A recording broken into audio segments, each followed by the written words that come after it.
এ আসিফ, কাম বাকি গেছে রে। আমার তো রিলস ভাইরাল হয়ে গেছে।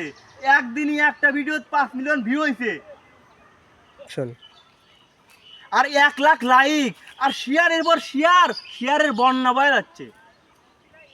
বল, অ্যাকশন তাতে লাভ কি? এই সরি, তাতে লাভ কি? অ্যাকশন তাতে লাভ কি? এতদিন কি একটা মেয়ে বড় হয়ে পেয়েছে?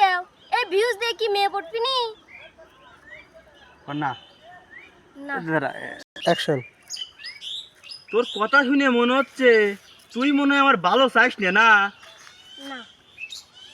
কাম কর, দরকার নেই, এটা ক্লোজে। অ্যাকশন, না। অ্যাকশন। না। অ্যাকশন গিয়ে ধরে না, তুই কথাটা কলুকি রে। অ্যাকশন গিয়ে ধরে না, তুই কথাটা কলুকি রে।